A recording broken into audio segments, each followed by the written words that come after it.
Hello guys, very good evening. Rakshit Rai this side A K A the snow हिल स्पेकुलेट्स। और आज की इस वीडियो में हम बात करने वाले हैं सेबी की तरफ से जो सर्कुलर आया हुआ है, बेसिकली एल्गोरिदमिक ट्रेडिंग के ऊपर क्या क्या रूल्स इसमें आए हैं और क्या क्या चेंजेस इसमें होंगे। तो एल्गोरिदमिक ट्रेडिंग में सबसे पहले आपको बताता हूँ, दिस इज़ नथिंग कि आपके पास एक स्ट्रेटजी रहती है, आप उसको कोड करते हो और जब आप वो कोड करते हो उसका आप एक एल्गो बना देते हो। अब वो एल्गो क्या करता है, एल्गो ऑटोमेटिकली उस कोड के बेसिस पे डाटा लेता है एक्सचेंज से, और जैसे ही आपके सिग्नल्स बनते हैं बाय या सेलिंग के, वो ऑटोमेटिकली उनको एग्जीक्यूट करता है और आपके बिहाफ पे ट्रेड करता है। वेरी सिंपल, आपने कुछ रूल्स दे दिए और बस वो एक मशीन बन गई और वो मशीन एक्सचेंज पे जाके ट्रेड कर रही है। This is simple definition of algo trading. जिन लोगों को पता नहीं है उन लोगों के लिए मैं ये बता रहा था। ठीक है, तो आज बात करेंगे यही कि क्या सर्कुलर इन्होंने जारी किया है और ये सर्कुलर क्या कह रहा है, क्या चेंजेस इन्होंने किए हुए हैं और ये क्या एक्सपेक्ट कर रहे हैं। ठीक है, तो सबसे पहले यहाँ सब्जेक्ट भी पढ़ लेते हैं इनका। The subject is nothing but safer participation of retail investors in algorithmic trading. तो इनका कहने का, ये जो सर्कुलर इन्होंने जारी किया है, इनका कहने का ये मतलब है कि जितने भी रिटेल इन्वेस्टर्स हैं, नॉट इंस्टीट्यूशनल्स, रिटेल इन्वेस्टर्स, ताकि उनकी सेफर पार्टिसिपेशन हो इन एल्गोरिथमिक ट्रेडिंग। अब देखो, ये टॉपिक बहुत ही डिबेटेबल है। जो पहले से जो लोग एल्गो ट्रेडिंग कर रहे हैं उनके लिए देखो, इसमें कुछ अच्छी चीज़ें भी हैं, कुछ बुरी चीज़ें भी हैं, तो दोनों हम डिस्कस करने वाले हैं। और yes, this is a debatable topic. कुछ लोग इसके अगेंस्ट हो सकते हैं, कुछ लोग इसके बिहाफ पे बोल सकते हैं। सो मैं बस अपने ही व्यूज़ आपके साथ शेयर करने वाला हूँ कि लाइक मेरा क्या ओपिनियन है। और चलो तो शुरू करते हैं। तो सबसे पहले मैं आपको बता देता हूँ कि जो सेबी है, सेबी ने जो लास्ट टाइम जब सर्कुलर जारी किया था वो किया हुआ था 30 मार्च 2012 पे। यानी कि आज अगर आप देखोगे तो 2025 है, तो 2012 में इन्होंने लास्ट टाइम ये सर्कुलर जारी किया हुआ था, जिसमें जो अभी तक जो एल्गोरिथम चले आ रही है ना, सिर्फ वही सिंपल रूल्स थे, ज़्यादा कुछ खास नहीं था। जो भी था अभी तक जो चला आ रहा बस वैसा था। उसके बाद अब जाके 2025 4 फरवरी, जैसा आप देख सकते हैं जो आज की डेट है, ठीक है, आज ही मैं ये वीडियो भी बना रहा हूँ, 4 फरवरी जब ये सर्कुलर आया हुआ है। तो आज इन्होंने कुछ एक रूल्स और रेगुलेशंस वगैरह लाए हुए हैं। जो जो भी चीज़ें इन्होंने लाई है मैं वो सब आपको बताने वाला हूँ। ठीक है, तो अब थोड़ा बहुत शुरू करते हैं। तो सबसे पहले मैं ट्विटर पे ले चलता हूँ आप लोगों को। यहाँ पे मैंने ना एक डिटेल्ड थ्रेड लिखा है। यहाँ पे इन्होंने बहुत लंबे तरीके में एक्सप्लेन किया है, लेकिन मैंने समराइज़ किया हुआ है ताकि जल्दी से मैं आप लोगों को बता पाऊँ। ठीक है, सबसे पहले हम देख लेते हैं। जैसा मैंने आपको कहा कि लाइक इनका गोल क्या है। गोल इनका कुछ नहीं है, बट द गोल इज़ कि जो हम जैसे जो लोग हैं, हमारी सेफ्टी बनी रहे एल्गोरिथमिक ट्रेडिंग में, हम बड़े बड़े लॉस ना खाएं। ठीक है, और लाइक एल्गो ट्रेडिंग के लिए एक प्रॉपर फ्रेमवर्क लाए ताकि हमारे साथ लाइक आप ऐसा कह सकते हैं कि हम बड़े बड़े लॉसेस ना करें। दूसरी चीज़ है कि हमारे साथ कोई स्कैम ना हो एल्गो एल्गो ट्रेडिंग के नाम पे। तो ऐसी ऐसी छोटी छोटी चीज़ों के लिए, ताकि हमारे साथ ना हो, बेसिकली हमें प्रोटेक्ट करना चाह रहे हैं। तो इसलिए इन्होंने एक सर्कुलर जारी किया है जिसमें इन्होंने कुछ रूल्स रखे हैं। तो सबसे पहले बात करते हैं ब्रोकर्स के ऊपर। देखो, एल्गो ट्रेडिंग के लिए हमारे पास सबसे पहले एपीआई होनी चाहिए। एपीआई कुछ नहीं होती है, एपीआई एक एक्सेस रहती है जिसके थ्रू आप एल्गोज से ऑर्डर्स पंच कर सकते हो। ठीक है, तो यानी कि अब इनका कहने का ये मतलब है, आपके पास जो भी एपीआई की होगी या आप अगर एल्गो ट्रेडिंग करना चाहते हो, तो जो मेन पार्टी रहेगी ना वो आपका अपना ब्रोकर ही होगा। यानी कि आपको किसी अदर एल्गो प्रोवाइडर के पास जाने की ज़रूरत नहीं है। आपका ब्रोकर आपको खुद ही एक एल्गो ट्रेडिंग करने के लिए आपको सब कुछ चीज़ें प्रोवाइड करवाएगा। और जितने भी एल्गो प्रोवाइडर्स हैं जो पहले एल्गो प्रोवाइड करते थे, जैसे ट्रेटॉन हो गया, एल्गो टेस्ट वगैरह हो गया, वो एज अ एजेंट ही काम करने वाले हैं इन ब्रोकर्स के बिहाफ पे। ठीक है, यानी कि जो ये एल्गो जो अभी जो चले एल्गो प्रोवाइडर्स, इनको खुद को रजिस्टर करना पड़ेगा इन ब्रोकर्स के अंडर, ताकि ये उनके बिहाफ पे एज अ एजेंट काम कर पाए। ठीक है, अब दूसरी चीज़ एक बात करते हैं। तो सबसे पहले क्या रहता था कि जब एल्गो जब ऑर्डर पंच करता था, तो या आप सिंपल ब्रोकर के टर्मिनल पे जाके ऑर्डर पंच कर लो, या आप एल्गो के थ्रू ऑर्डर पंच कर लो, तो उनकी ऑर्डर आईडी एक ही रहती थी। लेकिन अब क्या होगा कि अगर आप एल्गो के साथ अगर आप ऑर्डर पंच कर रहे हो तो उसकी एक अलग आईडी होगी। ठीक है, ऑर्डर आईडी उसकी एक अलग होगी। और अगर आप टर्मिनल पे खुद ही ब्रोकर पे जाके ऑर्डर्स पंच कर रहे हो तो उसकी एक ऑर्डर आईडी अलग होगी। बेसिकली से भी कहना ये चाह रहा है कि जो भी एल्गो ट्रेडिंग के साथ जो ऑर्डर्स पंच हो रहे हैं ना, उनका डाटा अलग रहना चाहिए, उनकी ऑर्डर आईडीज अलग रहनी चाहिए। और जो मैनुअल कर रहे हैं उनका जो नॉर्मल जो चला रहा है वो रह रहा है। लेकिन बस ये क्लासिफिकेशन होनी चाहिए, ब्रोकर्स को क्लासिफिकेशन करनी पड़ेगी कि क्या चीज़ एल्गो ट्रेडिंग के थ्रू हो रही है और क्या चीज़ मैनुअली की जा रही है। उन सब की उनको ऑर्डर्स अलग अलग रखने पड़ेंगे। ठीक है। अब दूसरी चीज़ जो मैं कहूँगा इसमें काफ़ी लोगों को शायद घाटा भी होगा जो पीएमएस कर रहे हैं, बेसिकली पर्सनल एल्गोरिदम्स के ऊपर। ऐसा होता है कि लाइक मेरे पास एक अपनी स्ट्रेटजी है, मैं उसका एल्गोरिदम रन कर रहा हूँ। और कभी कभी ऐसा रहता है कि लाइक वही स्ट्रेटजीज ना हम हमारे दूसरों के लिए भी हम रन करते हैं। हो सकता है दोस्तों के लिए, हो सकता है क्लाइंट्स के लिए जो पीएमएस कर रहे हैं, ठीक है, पोर्टफोलियो मैनेजमेंट सिस्टम जो चला रहे हैं। तो उनके लिए बहुत बड़ा घाटा है। घाटा क्या है कि सेबी ने ये कहा है कि जो आप पर्सनल एल्गोरिदम्स यूज़ कर रहे हैं ना, वो सिर्फ आप खुद ही यूज़ कर सकते हैं और ज़्यादा से ज़्यादा सिर्फ आप अपनी फैमिली को यूज़ करने दे सकते हैं, फैमिली मेम्बर्स को, ना ही कोई दोस्त, ना ही कोई दूसरी पार्टी। तो इसमें अब ऐसा इसमें होगा क्या? तो बेसिकली जो लोग पीएमएस कर रहे थे अभी तक दूसरे लोगों के लिए, ठीक है, तो वो ये चीज़ अब नहीं कर पाएंगे। वो सिर्फ अपने लिए ही रन कर सकते हैं और अपनी फैमिली के लिए ही रन कर सकते हैं, दैट्स इट।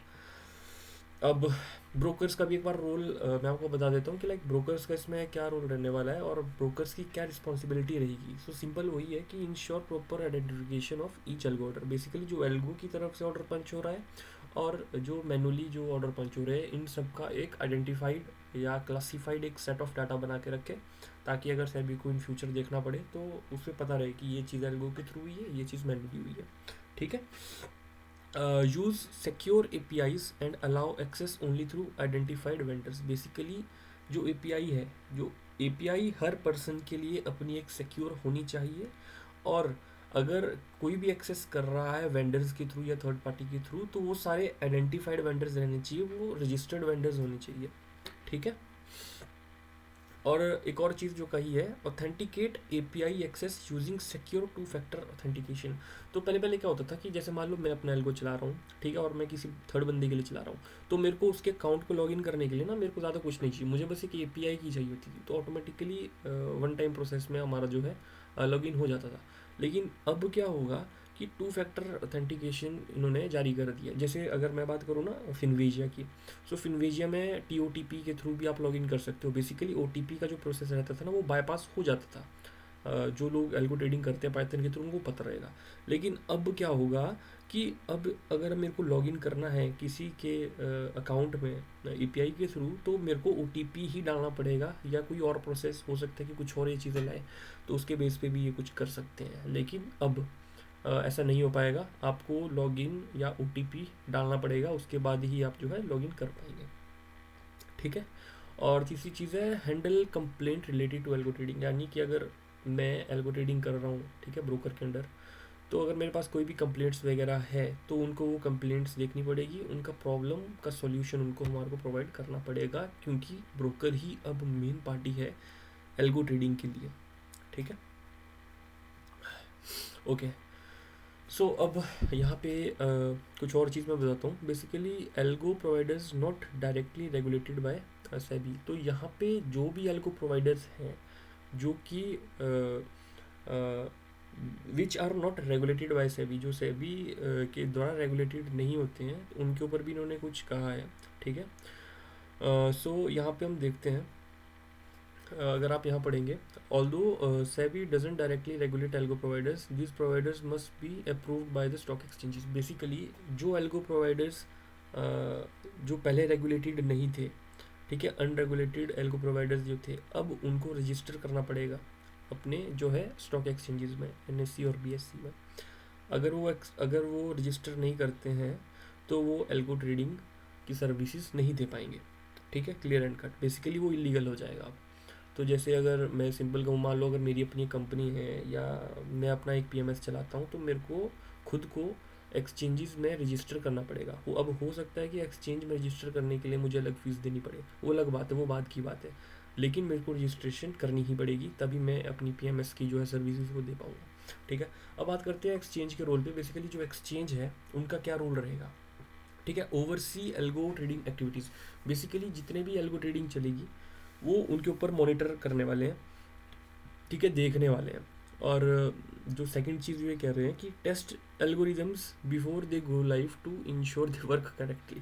बेसिकली मान लो अगर मेरा कोई एल्गो है और मेरे को वो ट्रेड करना है, ठीक है, मार्केट में मेरे को वो करना है, तो उससे पहले जो सेबी है वो सेबी उसको लाइव देखने वाली है और इंश्योर करने वाली है कि वो काम करता है कि नहीं करता है। अगर वो काम कर रहा है तभी वो इसको अश्योरिटी देंगे। बेसिकली इसको इसमें एक स्टैंप लगेगा कि हाँ ये चलेगा, वरना ये नहीं करने वाले। ये भी एक बहुत बड़ा सेटबैक है। क्योंकि मान लो अगर मेरे पास कोई एल्गो है जो मेरे को खुद पता है कि 5-6 साल से मैं उसको फॉलो कर रहा हूँ और लाइक दिस इज़ वर्किंग, तो मेरे को अब सेबी को भी वो टेस्ट करना पड़ेगा। बेसिकली अब टाइम लग जाएगा, सेबी को भी देखने के लिए टाइम लगेगा ना कि ये काम कर रहा है कि नहीं कर रहा है। तो ये भी एक सेटबैक है कि जो चीज़ मुझे पता है कि भाई काम करती है, तो लाइक सेबी कौन होती है देखने वाली कि लाइक कि ये काम कर रहा है नहीं कर रहा है ना। अब अगर मैं ट्रेडिंग कर रहा हूँ तो भाई मैं इतना पागल तो हूँ नहीं ना कि उठ पटांग चीज़ें मैं डिप्लॉय करूँगा, तो मैं भी तो सोच समझ के करूँगा ना। तो मतलब सेबी ये साफ साफ सोच रही कि जो ट्रेडिंग करेंगे एल्गो ट्रेडिंग, हम बेवकूफ़ हैं, ठीक है।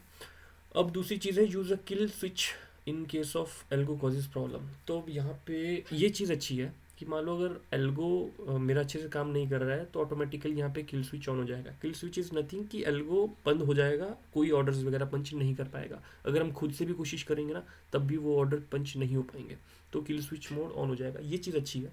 लेकिन ये जो कह रहे हैं कि test algorithm before they go live, कहीं ना कहीं ये चीज़ भी अच्छी है। जो नए लोग आएंगे उनके लिए ये चीज़ अच्छी है, लेकिन जो पहले के जो पुराने लोग हैं, जो पुराने खिलाड़ी है एल्गो ट्रेडिंग के लिए, उनके लिए ये एक सेटबैक है, क्योंकि अब उनको ज़्यादा टाइम देना पड़ेगा। बेसिकली उनकी अपॉर्चुनिटी कॉस्ट इसमें लगने वाली है। जो अपॉर्चुनिटी उनको मिल रही थी मार्केट में, अब वो उनको नहीं मिलेगी। बेसिकली पहले इस प्रोसेस से उनको जाना पड़ेगा, ठीक है। अब यहाँ पे क्या है, make sure broker can distinguish between algo and non algo orders. Basically ये ब्रोकर्स की सिरदर्दी है, हमारा इसमें कुछ रोल नहीं है। जो ब्रोकर्स हैं उनको डिस्टिंग्विश करना पड़ेगा कि क्या चीज़ एल्गो ट्रेडिंग के द्वारा की गई है, क्या चीज़ नॉन एल्गो ऑर्डर्स है, ठीक है। बेसिकली ऑर्डर्स उनको ये चीज़ करना पड़ेगा। हो सकता है वो अपने सॉफ्टवेयर्स बनाए, या हो सकता है अपनी खुद की या इंटीग्रेशन करे, ताकि ये चीज़ क्लासीफाई हो सके, ठीक है। और जो लास्ट चीज़ इन्होंने कही है, setup detailed process for brokers and algo providers should operate. Basically एक डिटेल्ड प्रोसेस, यानी कि अगर मेरे को एल्गो ट्रेडिंग करनी है, या किसी को भी एल्गो, या जो एल्गो प्रोवाइडर है जो एज एजेंट उनके साथ रजिस्टर हुए हैं, उनको एक प्रॉपर एक प्रोसेस बनाना पड़ेगा, ताकि हम जैसे लोगों के लिए आसानी रहे एल्गो ट्रेडिंग करने के लिए। लाइक कॉम्प्लिकेटेड नहीं रहना चाहिए। अगर आप अभी एल्गो ट्रेडिंग करना चाहेंगे ना, तो दिस इज़ वेरी कॉम्प्लिकेटेड, आपको कुछ समझ ही नहीं आएगा कि कैसे करनी है। तो इन चीज़ों को ईजिली करने के लिए, या इजीली एक्सेसिबल करने के लिए ब्रोकर्स को ये कहा गया कि आप भाई अपने हिसाब से जो भी आपको ठीक लगता है करो, लेकिन दिस शुड बी इजी, ठीक है। अब एक और चीज़ जो कि अच्छी भी है और बुरी भी है। इन्होंने क्या किया है, सेबी ने क्या किया है, एल्गोस को ना दो टाइप में इन्होंने क्लासीफाई किया हुआ है। एक इन्होंने कहा है वाइट बॉक्स एल्गो, और दूसरा इन्होंने कहा है ब्लैक बॉक्स एल्गो। अब इनमें फ़र्क क्या है? फ़र्क इनमें ऐसा है कि जो वाइट बॉक्स एल्गोज हैं, बेसिकली ये ट्रांसपेरेंट स्ट्रेटजीज़ हैं जो यूज़र को पता रहेगी। मान लो अगर मैं एक यूज़र हूँ, मैं किसी की स्ट्रेटजी यूज़ कर रहा हूँ, तो बेसिकली मेरे को पता है कि वो स्ट्रेटजी क्या है और वो कैसे काम करती है, उसके क्या रूल्स हैं। तो इनको इन्होंने क्लासीफाई किया हुआ है वाइट बॉक्स एल्गोज में। अब दूसरे होते हैं ब्लैक बॉक्स एल्गो। बेसिकली ये क्या होता है कि इसमें मैं तो वो स्ट्रेटजी यूज़ कर रहा हूँ, मुझे पता है कि ये प्रॉफिट दे रही है, लेकिन मेरे को ये नहीं पता है कि उसके रूल क्या है।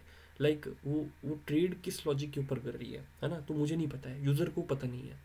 अब इसको इसके लिए इन्होंने क्या कहा, देखो जो वाइट बॉक्स जो एल्गोज है ये तो ठीक है, लेकिन जो ब्लैक बॉक्स एल्गो है ना, अगर मान लो मैं एज ए एजेंट हूँ, या मैं एक एजेंट हूँ जो प्रोवाइड कर रहा है, तो अब अगर मान लो मेरे पास कोई ऐसे एल्गोज है, मैं क्लाइंट्स के लिए रन करना चाहता हूँ, लेकिन मैं उनको ये नहीं बताना चाहता हूँ कि लाइक लॉजिक क्या है, स्ट्रेटजी क्या है, विच इज़ लाइक होता है ना कि एज है किसी चीज़ में, तो मैं वो देना नहीं चाहता, लेकिन हाँ तुम उसको यूज़ करना है तो तुम कर लो।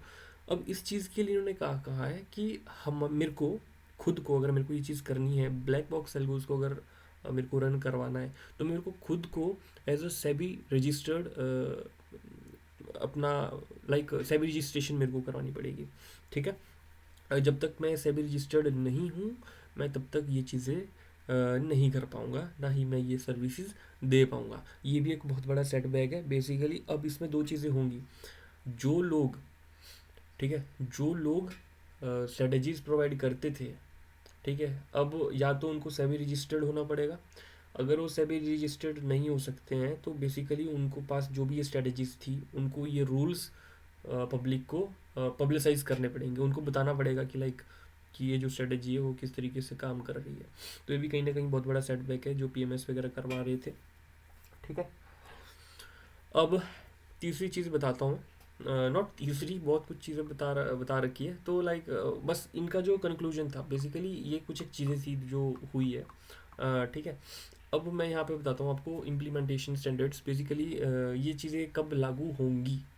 तो ये जो लागू होने वाली है ये 1 अगस्त 2025 से ये चीज़ें जो है, ये सर्कुलर जो है लागू हो जाएगा। और 1 अगस्त तक कहा गया है सेबी ने कि भाई जितने भी ब्रोकर है अपना अपना तुम सिस्टम बना लो, जैसे भी तुम्हारे को करना है। 1 अगस्त तक का तुम्हारे को मैं टाइम देता हूँ। तो अब बात करते हैं मेरे ओपिनियंस की, और लाइक क्या अच्छा है क्या बुरा है। तो वो चीज़ें हम थोड़ा बहुत करते हैं। तो सबसे पहले हम क्या करते हैं, सबसे पहले ना हम इसमें कुछ अच्छाइयों की बात करते हैं बेसिकली, कि इसमें क्या क्या चीज़ें अच्छी हुई है। पहली चीज़ है कि इसमें जो एक्सेसिबिलिटी है, लाइक हम जैसे लोगों के लिए, रिटेल इन्वेस्टर्स के लिए वो बहुत इजी हो जाएगा एल्गो ट्रेडिंग करने के लिए, क्योंकि हमारा खुद का ब्रोकर ही हमें एल्गो प्लेटफॉर्म प्रोवाइड करने वाला है फ्यूचर में, ठीक है। और एक रेगुलेटेड इन्वायरमेंट इसमें रहने वाला है। दूसरी चीज़ जो है रेगुलेटेड इन्वायरमेंट, कि यहाँ पे भी हम easily with rules and regulation अच्छे से यहाँ पे ट्रेडिंग कर पाएंगे। हमें पता है कि अगर कुछ एल्गो में कुछ गड़बड़ हो रही है तो ऑब्वियसली किल स्विच मोड ये जो है ऑन कर देंगे, जिससे अगर बड़े बड़े लॉस जो होने वाले हैं वो हम वो हम नहीं कर पाएंगे। दूसरी चीज़ जो इन्होंने क्लासिफिकेशन की है ब्लैक बॉक्स और वाइट बॉक्स एल्गोज के लिए, तो इसमें क्या रहेगा कि हमें पता रहेगी कि लाइक जो हम स्ट्रेटजीज अप्लाई कर रहे हैं ना, वो हमारे को एक्चुअल में पता रहेगी कि क्या वो स्ट्रेटजी है, किस तरीके से वो काम कर रही है, ठीक है। और दूसरी चीज़ है वही जो रिस्क मैनेजमेंट मेजर्स मैंने आपको बताया, किल स्विच है, और इनहांस कंट्रोल्स जो मैं आपको बता रहा था कि क्या क्या चीज़ें ये करने वाले हैं। और दूसरी चीज़ है ट्रांसपेरेंसी अगेन, कि हमें ये सब पता रहेगा कि लाइक क्या है और क्या स्ट्रेटजी है, किस तरीके से काम करती है।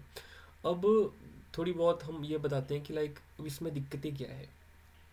तो दिक्कतें जो अभी तक कर रहे थे लोग पीएमएस वाले, उन लोगों के लिए ये बहुत बड़ा सेटबैक है, क्योंकि अब जो उनके पास जो एल्गोज है, सबसे पहले तो देखो, सबसे पहले तो जो उनके पास एल्गोज थे वो तो अब सबसे पहले औरों को तो दे नहीं सकते हैं, है ना। अगर उनको औरों को देने भी है तो सबसे पहले उनको सेबी रजिस्टर्ड एनालिस्ट बनना पड़ेगा, उसके बाद ही वो एल्गोज दे पाएंगे। दूसरी चीज़ ऐसी है कि वो सिर्फ फैमिली मेम्बर्स को ही दे पाएंगे, थर्ड पार्टीज़ को नहीं दे पाएंगे। अगर उनको ये चीज़ करनी है तो उनको एज एन एजेंट रजिस्टर करना पड़ेगा ब्रोकर्स को, ब्रोकर्स के वहाँ जाके, ठीक है। और दूसरी चीज़ अगर हाँ, एक और चीज़ मैं बताता हूँ कि कॉस्ट। अब जो जो इतने सारे जो रूल्स आए हैं ना बेसिकली, अब ब्रोकर्स जब ये करेंगे ना तो ब्रोकर्स के इसमें पैसा लगने वाला है ये चीज़ें करने के लिए। तो ऑब्वियसली अब जो एल्गो ट्रेडिंग होगी ना उसमें कॉस्ट ज़्यादा लगने वाली है, ठीक है। आपका ये जो बिजनेस कॉस्ट रहेगी, हो सकता है ब्रोकरेज के रिलेटेड हो सकता है सब्सक्रिप्शन फीस हो। तो और सेबी ने इसके लिए कोई भी वो चीज़ नहीं कही है, तो उन्होंने कहा कि आप चार्जेस वगैरह ले सकते हैं सब्सक्रिप्शन के लिए। तो यानी कि सब्सक्रिप्शन वगैरह आप ये लेंगे, चार्ज ऑब्वियसली ये करेंगे, तो वो नहीं पता कितनी करेंगे, बट हाँ आपका cost of doing this business ये बढ़ने वाली है, ठीक है। और दूसरी चीज़ अगर मैं आपको कहूँ, सो बाकी तो बस यही था, और ज़्यादा कुछ खास चीज़ें हैं नहीं, बस थोड़े बहुत यही थे प्रोज एंड कॉन्स। और ज़्यादा क्या हो सकता है कि जो जो भी जो लोग कर रहे थे उन लोगों के लिए बहुत बड़ा सेटबैक है, वो लोग अब नहीं कर पाएंगे। और जो पहले से कर रहे थे ये जो ट्रेडिंग वगैरह जो कर रहे थे पहले से एल्गोरिथमिक ट्रेडिंग, इनके लिए भी बहुत बड़ा सेटबैक है। जैसे मैंने आपको कहा कि ब्लैक बॉक्स और वाइट बॉक्स एल्गोज जिन्होंने कहे, तो जो लोग अपनी स्ट्रेटजी रिवील नहीं करना चाहते थे, अब उनको ना चाहते हुए अपनी स्ट्रेटजीज जो है रिवील करनी पड़ेगी, या तो फिर उनको रजिस्टर्ड एनालिस्ट बनना पड़ेगा, ठीक है। तो तभी वो कर पाएंगे। सो बस ये था जो इन्होंने सर्कुलर जारी किया था, बेसिकली 6 पेज का ये था, ठीक है। अगर आप यहाँ देखो 6 पेज का ये था, तो हमने ये पूरा यहाँ पे एक्सप्लेन कर दिया, और मैंने आप लोगों को बताया कि क्या क्या सेटबैक्स हैं, क्या क्या इसमें अच्छी चीज़ें हैं। और अगर मेरा व्यू लेके चलो तो देखो, जो बिगिनर है उनके लिए अच्छा है, और जो पहले से कर रहे थे उन लोगों के लिए यहाँ पे थोड़ा बहुत घाटा है, या जो पीएमएस की सर्विसेज वगैरह दे रहे थे उनके लिए भी ये घाटा है।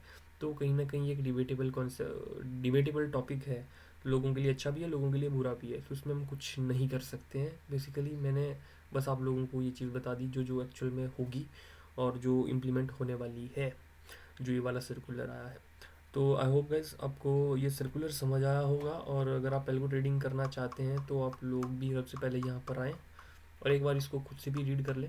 मैंने तो आप सभी को सब कुछ बता दिया है, और मैंने आपको अपने ओपिनियंस भी शेयर किए, लाइक कॉस्ट वगैरह बढ़ सकती है एल्गो ट्रेडिंग करने के लिए, लेकिन बाकी ऐसा है कि रिटेल इन्वेस्टर्स जो एल्गो ट्रेडिंग करना चाहते हैं उनके लिए ज़्यादा आसान हो जाएगा एल्गो ट्रेडिंग करना।